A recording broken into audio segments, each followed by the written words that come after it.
Human, তোর মায়ের শরীর হঠাৎ পাথর হয়ে গেছে, দ্রুত বাড়ি চল। কি বলিস বন্ধু তুই? তাড়াতাড়ি চল। হ্যাঁ, চলছি চলছি।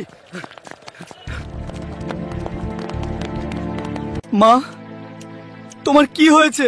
বাবা হিউম্যান, আমি বাড়ির কাজ করছিলাম, ঠিক তখন আকাশ থেকে একটি সাপপরি নেমে এসে আমাকে বলে, তোর ছেলের জন্য আজকে তুই মরবি। এটি বলে আমার শরীর স্পর্শ করে দিয়ে চলে যায়। তখন থেকেই আমি এমন পাথরের মতো হয়ে গেছি। তুই বাঁচা বাবা আমাকে। বন্ধু, এখন কি করব কিছুই তো বুঝতে পারছি না। আর ওই সাপপরীকে আমি কি করেছি যে ও আমার মাকে পাথর বানিয়ে দিয়েছে? আমি ওই সাপপরীকে ছাড়বো না। বন্ধু, আমি তোকে একটা কবিরাজের কথা বলছি। জঙ্গলের উত্তর পাশে একটা আস্তানা আছে, ওখানে একটা কবিরাজ থাকে। তুই ওখানে যা, হয়তো সেখানে গেলে কবিরাজ তোর মাকে ভালো করার কোনো উপায় দিতে পারে। বেশি দেরি করিস না, এখনই যা। আমি যতদিন বাঁচবো ততদিন আমার মাকে কেউ কিছু করতে পারবে না। মা, যেভাবে হোক না কেন আমি তোমাকে বাঁচাবো।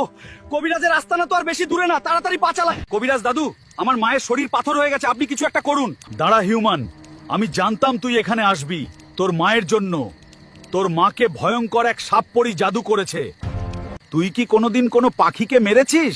হ্যাঁ, ওই দিন পাখি মারা যায়নি, মারা গিয়েছিল সাপপরির ছোট ছেলে। সাপপরি এতদিন প্রতিশোধ নিতে পারেনি, কারণ তার শক্তি কম ছিল।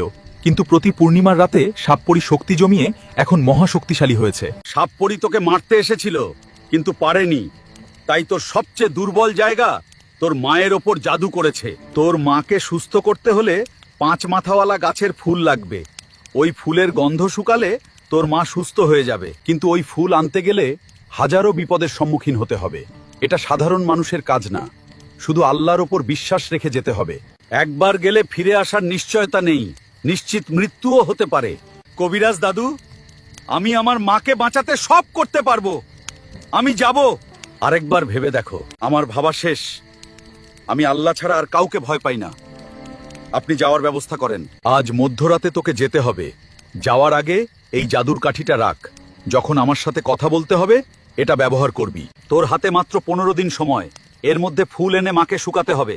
এখনই একটা সাদা উড়ান্ত ঘোড়া আসবে, তার পিঠে উঠে বসবি। সে তোকে এক জায়গায় নামিয়ে দেবে, তারপর তোকে একাই যেতে হবে। ওই দেখ, ঘোড়া এসেছে, ওঠ আল্লাহর নাম নিয়ে।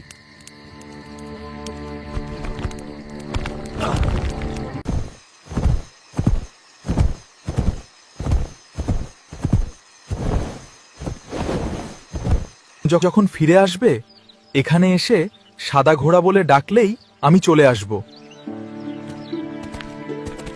আমি কোথায় আসলাম? কোন দিকে যাব? সব দিক তো একই রকম লাগছে। কবিরাজ দাদু, আমি কোন দিকে যাব? শোন হিউম্যান, তুই শুধু সামনে এগোবি, অন্য কোনো দিকে যাবি না। সামনে গেলেই পথ দেখতে পাবি।